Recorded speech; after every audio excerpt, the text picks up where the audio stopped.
আহ, আহ, উস্তাদ, এই বাস তো সাধারণ বাস না। দেখেন না, কুড়ালের কপিলে আগুনের ফুলকি বাইরে হইতেছে। আমার কিন্তু ভালো ঠেকতেছে না। চলেন ভাইয়া যাই। চুপ থাক হারামজাদা। মহাজন অগ্রিম টাকা দিছে, কাজ শেষ না কইরা গেলে পিঠের চামড়া থাকবো। এইটা বুনো বাস, একটু শক্ত হয়, জোরে কোপ দে। তারা দুজনে মিলে আবার জোরে আঘাত করলো। এবার বাসটা মট মট শব্দ করে ফেটে গেল, কিন্তু বাসের ভেতর থেকে কোনো কষ বের হলো না। বের হলো গাঢ় লাল রঙের আঠালো তরল। উস্তাদ, ওই যে দেখেন, বাঁশ দিয়া তো রক্ত করতেছে।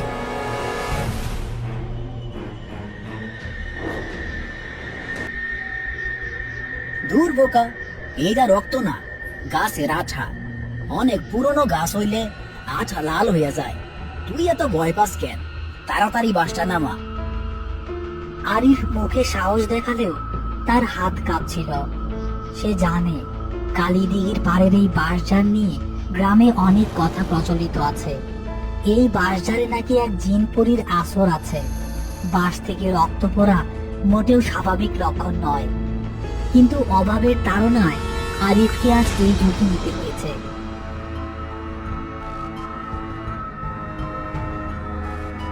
বাঁশটা মাটিতে নামানোর সময় বাঁশের গোড়ার ফাঁকা অংশ থেকে ঝনঝন করে একটা শব্দ হলো, যেন কিছু একটা মাটিতে পড়লো। উস্তাদ, কিছু একটা পড়ছে, আওয়াজ শুনলেন? সেলিম শুকনো পাতার উপর হাতড়ে একটা ভারী জিনিস খুঁজে পেল। টর্চের আলোয় জিনিসটা ঝলমলিয়ে উঠল। এটা একটা রূপোর নূপুর, অনেক পুরনো আমলের নকশা করা, কিন্তু নতুনের মতো চকচক।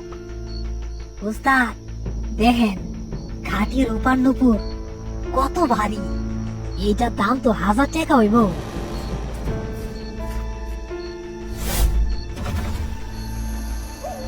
খবরদার সেলিম, ওইটা ধরবি না। ওইটা ভালো জিনিস না। এত রাইতে জঙ্গলের মাঝখানে এমন দামি গয়না পইরা থাকার মানে বুঝস না? এইটা কোনো মায়ার ফাঁদ। আরিফ নূপুরটা লাথি মেরে ঝোপের মধ্যে ফেলে দিল। আরিফের দীর্ঘদিনের অভিজ্ঞতা বলছে, জঙ্গলে পাওয়া কোনো পরিত্যক্ত গয়না বা মিষ্টি খাবারের উপর লোভ করতে নেই। এগুলো সাধারণত অতৃপ্ত আত্মারা ব্যবহার করে মানুষকে বশ করার জন্য। নূপুরটা ফেলে দিলেও আরিফের মনে হলো কেউ একজন আড়াল থেকে তাদের দেখছে। চল, বাস কাতে নে, আর এক মুহূর্ত এখানে থাউন যাইব না। কিন্তু উস্তাদ, এত দামি জিনিসটা ফালাইয়া দিলেন, মহাজনরে না দিয়া আমরা বেচা দিলে তো। তুই কি জানের মায়া করস না? চুপচাপ চল এখান থেকে। সেলিম ওস্তাদের সামনে ভয়ে হাঁটতে লাগলো ঠিকই, কিন্তু সে আরিফের অগোচরে বাঁশ তোলার ছলে ঝোপের পাশ থেকে নূপুরটা কুড়িয়ে চুপি চুপি তার কোমরে গুঁজে ফেলল। তার মনে হলো ওস্তাদ তো আর চেক করবে না। তারা বাঁশবন পার হয়ে কাঁচা রাস্তা দিয়ে হাঁটছে। চারপাশটা কবরের মতো থমথমে। বাতাসের শব্দ একেবারে বন্ধ হয়ে গেছে। শুধু তাদের পায়ের শব্দ আর সেলিমের কোমরে থাকা নূপুরের ঝুনঝুন শব্দ ছাড়া আর কিছুই শোনা যাচ্ছে না।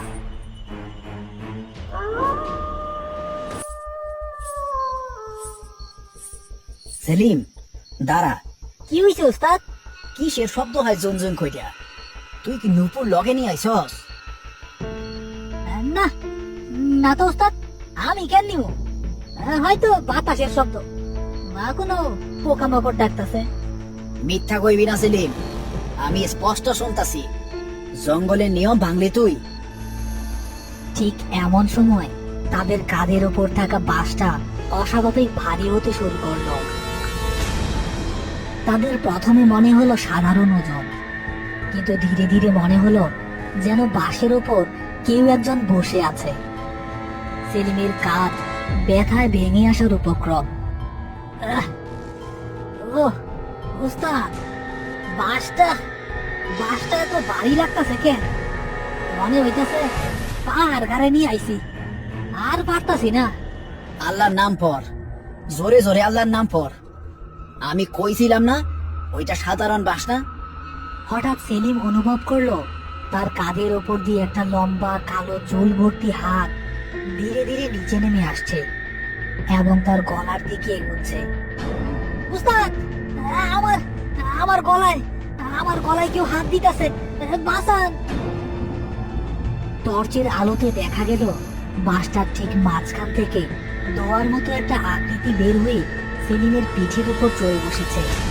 আকৃতিটা একটা নারীর, যার পা উল্টো এবং তার এক পায়ে সেই নুপুরটা পরা, অন্য পা খালি। ইয়া আল্লাহ, সেলিম বাস ফালা, জলদি বাস ফালা। কিন্তু সেলিম বাঁশ ফেলতে পারছে না। বাঁশটা যেন তার শরীরের সাথে আঠার মতো লেগে আছে। আর সেই ছায়ামূর্তিটা সেলিমের কানের কাছে মুখ নিয়ে ফিসফিস করে কিছু বলছে। আমার আমার নুপুর দে, আমার নুপুরটা আমার দে। উস্তাদ, উস্তাদ।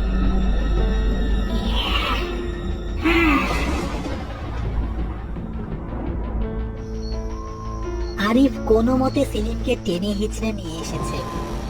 বাসটা তারা পথেই ফেলে এসেছে, কিন্তু বিপদ এখনো কাটেনি। সেলিম জ্বরে কাঁপছে এবং পাগলের মতো প্রলাপ করছে। সে আসতেছে, সে আসতেছে, আমার পা কাইচা নিব। চুপ কর, কালু ফকিরের রাস্তা নাই চলে আইছে। এইখানে ঢুকলে আর কেউ কিচ্ছু করতে পারবো না। আরিফ জানে তারা বড় ভুল করেছে। নুপুরটা সাথে নিয়ে আসা মানে আত্মাটাকে নিজের ঘরে দাওয়াত দেয়া। সেলিম এখন আর মানুষ নেই, তার উপর সেই আত্মার পূর্ণ আসর ভর করেছে। আরিফ আপ্রাণ চেষ্টা করছে তাকে বাঁচাতে, কিন্তু সে খেয়াল করেনি যে সেলিমের পা এখন আর মানুষের মতো সোজা নেই, একটু বাঁকা হয়ে গেছে। হঠাৎ কালু ফকিরের ঘরের দরজা দরাম করে খুলে গেল। কালু ফকির হ্যারিকেন হাতে বেরিয়ে এলো, তার চোখ আগুনের মতো জ্বলছে। এই কে রে? কারে তো সাহস? মৃত্যু দুধ সাথে নিয়া আমার উঠানে পাড়া দেশ? ও আরি, তুই এই ছোকরারে লগে আনছস কেন? দেহস না ওর ছায়া মাটিতে পড়তাছে না? ফকির বাবা বাসান, পোলাটা লোভে কইরা এক মহা ভুল কইরা ফেলাইছে, ওরে মাফ কইরা দেন। ভুল? ও ভুল করে নাই, ভুল করছস তুই। তুই জানতি ওই বাসটার অভিশপ্ত, তাও গেলি কেন? এখন উপায় একটাই। কালু ফকির কিছু বলার আগে সেলিম হঠাৎ অদ্ভুতভাবে হেসে উঠল। তার হাসি মানুষের নয়, যেন কোনো হিংস্র পশুর মতো। উপায়? উপায় নাই, কেউ এখন আমার নুপুর ফিরাইলেও ওরে আমি ছাড়বো না। সেলিম হঠাৎ এক ঝটকায় আরিফের হাত ছাড়িয়ে সোজা পেছনের অন্ধকারের দিকে দৌড় দিল, যেদিকে সেই বাঁশঝাড়টা। তার দৌড়ানোর ভঙ্গি সাধারণ মানুষের মতো নয়, সে চার হাত পা ব্যবহার করে বাঘের মতো দৌড়াচ্ছে। সেলিম দাঁড়া! আরিফ যাইস না, যাইস না, অন্ধকারের লগে পাল্লা দিস না। আরিফ ফকিরের কথা না শুনে সেলিমের পেছনে দৌড় দিল। সেলিম দাঁড়া! আরিফ প্রাণপণে দৌড়াচ্ছে। তার হাতে টর্চ থাকলেও সে সেটা জ্বালাতে পারছে না। পেছনে আলো দেখে সেলিম আরো দ্রুত দৌড়াতে শুরু করলো। সামনে অন্ধকারে সেলিমের ছায়া দেখা যাচ্ছে। সে মানুষের মতো দৌড়াচ্ছে না, বরং চার হাত পা ব্যবহার করে কোনো বনো জানোয়ারের মতো লাফিয়ে লাফিয়ে বাঁশঝাড়ের দিকে এগোচ্ছে। সেলিম, সেলিম দাঁড়া! ওইদিকে যাইস না, যাইস না ওইদিকে। ওইটা ওইটা মরণের ফাঁদ। আরিফ জানে এবার যদি সেলিম ওই কাটা বাঁশের গোড়ায় পৌঁছে যায়, তবে তাকে আর কোনোদিনও ফেরানো যাবে না। আত্মা সাধারণত শিকারকে তার মৃত্যুর স্থানের দিকে টেনে নিয়ে যায়। হঠাৎ সেলিম একটা বিশাল বাঁশঝাড়ের সামনে গিয়ে থামলো। সে এক লাফে প্রায় 10 ফুট উঁচুতে একটা বাঁশ জড়িয়ে ধরলো এবং টিকটিকির মতো তরতর করে উপরে উঠতে লাগলো। উস্তাদ, আমারে ডাকেন কে? ও তো আমারে ডাকতাছে, ওই যে নিচে, লাল পানির নিচে। সেলিম নিচের দিকে আঙুল দিয়ে ইশারা করলো। সেখানে সেই কাটা বাঁশের গোড়া থেকে এখনো লাল আঠা বের হচ্ছে, যা অন্ধকারে রক্তের মতো দেখা যাচ্ছে। আরিফ বাঁশঝাড়ের নিচে এসে দাঁড়ালো। সে দেখলো সেলিম বাঁশের মগডালে ঝুলে আছে, তার মাথা নিচের দিকে। ঠিক সেই সময় পেছন থেকে একটা আগুনের মশাল হাতে কালু ফকির সেখানে উপস্থিত হলো। তার গলায় হাড়ের মালা এবং হাতে একটা ত্রিশূল। আরিফ, খবরদার, বাঁশ ছুঁইবি না। ওই বাঁশে এখন শয়তান ভর করছে। তুই ছুঁইলে তুইও আটকা পড়বি। তাইলে তাইলে কি করবো বাবা? ওরে চোখের সামনে মরতে দিমু? ওর কাছে ওই নূপুর আছে। যতক্ষণ ওই নূপুর ওর কোমরে আছে, ততক্ষণ ওই প্রেতাত্মা ওরে ছাড়বো না। নূপুরটা ফেরত দিতে হইব, কিন্তু সমস্যা হইল ও এখন নিজের ইচ্ছায় নূপুর ফেরত দিব না। বাঁশের উপর থেকে সেলিম শব্দ করতে লাগলো। তার চোখ দিয়ে আগুনের মতো ভাটা জ্বলছে। আমার নূপুর, আমার নূপুর আমি নিমু, ওর পা শুদ্ধ নিমু। কালু ফকির বুঝতে পারলো সময় খুব কম। ভোরের আলো ফোটার আগে এই খেলার ইতি টানতে হবে, নয়তো সেলিম চিরকালের জন্য এই বাঁশঝাড়ের অংশ হয়ে যাবে। আরিফ, আমি মন্ত্র দিয়া বাঁশটারে অবশ করব। তুই সেই সুযোগে গাছে ঢিল বাইরা বা লাঠি দিয়া সেলিমের কোমর থেকে ওই নুপুরটা ফালাবি। পারবি? লক্ষ্য ঠিক রাখতে হইব।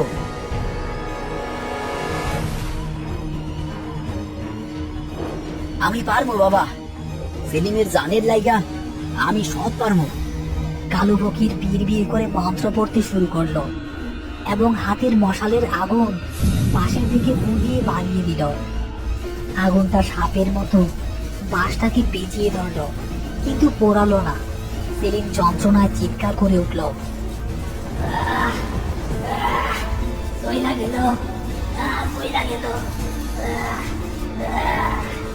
আরিফ, এখনই মার, ঢিল মার। আরিফ তার বহু বছরের কাঠুরে জীবনের অভিজ্ঞতাকে কাজে লাগিয়ে সর্বশক্তি দিয়ে ইটের টুকরোটা ছুঁড়ে মারল। হ্যাঁ, সেটা সোজা গিয়ে লাগলো সেলিমের কোমরে, যেখানে নুপুরটা গোজা ছিল। সেই আঘাতে সেলিমের কোমরে গুজে থাকা নুপুরটা নিচে পড়ে গেল। নুপুরটা পড়ার সাথে সাথেই নুপুরের সেই ঝনঝন শব্দটা আর শোনা গেল না। নুপুরটা মাটিতে পড়ার সাথে সাথে বাঁশঝাড়ের ভেতর থেকে এক প্রচন্ড দমকা বাতাস বইতে শুরু করলো। মনে হলো হাজার হাজার নারী একসঙ্গে কান্না করছে। হঠাৎ মাটির নিচ থেকে একটা ফ্যাকাশে হাত বেরিয়ে এসে নুপুরটা কপ করে ধরে ফেলল। সেলিম বাঁশের আগা থেকে একটা বস্তার মতো দপাস করে নিচে পড়ে গেল। সে পড়ল ঠিক সেই কাটা বাঁশের গোড়াটার উপর। সেলিম! আরিফ আর কালু ফকির সেলিমের কাছে গেল। সেলিম বেঁচে আছে, কিন্তু তার বাম পাটা অদ্ভুতভাবে মটকে গেছে, ঠিক যেমন উল্টো পায়ের সেই পেটনিটা ছিল। হ্যাঁ, জানটা বাঁচলো, কিন্তু দাগ থাইকা গেল আর কি। ও নুপুর ফেরত দিছে ঠিকই, কিন্তু নুপুর চুরির শাস্তি হিসাবে ওর পাটা জিন নিয়ে গেছে। ওই পা আর কোনোদিন সোজা হইব না। চারপাশের বাতাস শান্ত হয়ে এলো। ভোরের আজান শোনা যাচ্ছে দূরের মসজিদ থেকে। বাঁশঝাড়ের সেই ভয়ঙ্কর পরিবেশ কেটে গিয়ে সাধারণ সকালের আলো ফুটেছে।